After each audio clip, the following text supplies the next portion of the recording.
Hello chers amis, nous revoilà encore dans le tuto de DS Méthode. Nous revenons sur notre séminaire qui s'est tenu le 9 septembre pour le niveau débutant. Nous allons ici faire un comeback sur la fonction si et le calcul de pourcentage. Alors la fonction si se détermine comme suit, voici la syntaxe. Égale si la condition, on avait dit ici qu'elle est test logique, la valeur si la condition est remplie est la valeur vraie et la valeur si la condition n'est pas remplie, la valeur fausse. La condition compare deux valeurs, valeur induite, valeur de cellule ou de résultat de la fonction, l'une par rapport à l'autre grâce à un des opérateurs logiques sur Excel. Alors nous allons aller directement en exo. Comme nous l'avons vu ensemble ici, de la fiche EXO 1. On a ici notre tableau concernant les ventes et les ouvertures réalisées par nos différents commerciaux. Ici, nous allons essayer de calculer dans la colonne H le pourcentage des réalisations et dans la colonne I, faire les évaluations de chaque commercial. Alors pour faire le pourcentage des réalisations, nous avons dit ici que toute formule dans Excel doit être précédée de la mention égale. Alors nous mettons égal. Pour calculer l'objectif, on a fait que les ventes divisées par les objectifs, puis la touche entrée. Qu'est-ce qu'on constate ici? On a 0,666 et beaucoup de décimales après la virgule. Le constat est lequel? Notre pourcentage est calculé, mais il n'est pas mis sous forme de pourcentage. Pour ce faire, on a dit qu'on vient dans le groupe, dans l'onglet accueil, dans le groupe nombre, et on va changer le format de nombre ici, qui était standard.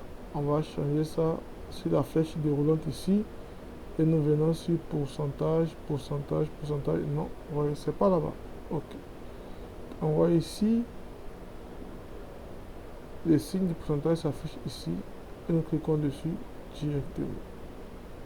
Qu'est-ce qu'on constate ici? Notre valeur se met directement en pourcentage. On va faire la recopie et le calcul se fait pour toutes les autres cellules. Très bien. Nous venons maintenant au calcul en l'insertion de la fonction si dans la colonne I où il y a l'évaluation.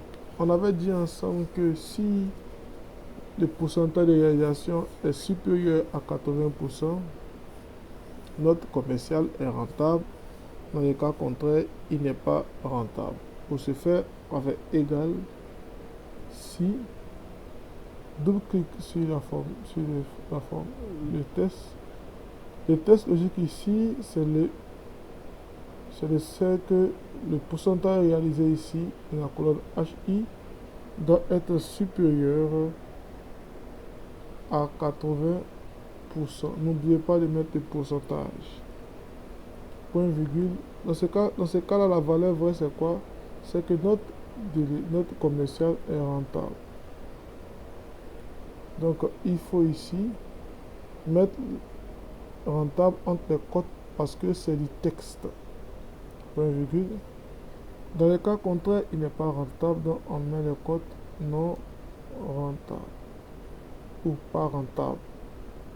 On va rester dans la logique de notre exercice, pas rentable. On ferme le code et nous fermons la parenthèse. Qu'est-ce qu'on constate ici? 67% inférieur à 80%, alors Gamma Isidore n'est pas rentable. On fait la recopie ici et le calcul se fait automatiquement pour chaque ligne. Nous vérifions ici 56% pas rentable, 122% il est rentable, 22% pas rentable, 83% rentable, 83% il est rentable, 84% rentable, 150% il est rentable. Alors j'espère que cette vidéo vous a rappelé les différents exercices que nous avons fait lors de notre session en présentiel. Nous vous encourageons à relire et relire cette vidéo et à aller aussi à la pratique. Essayez vraiment de créer quelques scénarios vous habituer à la formule SI et au calcul des pourcentages. Nous attendons vos commentaires face à cette vidéo. N'hésitez pas à nous poser des questions. Nous vous remercions et nous vous disons à très bientôt.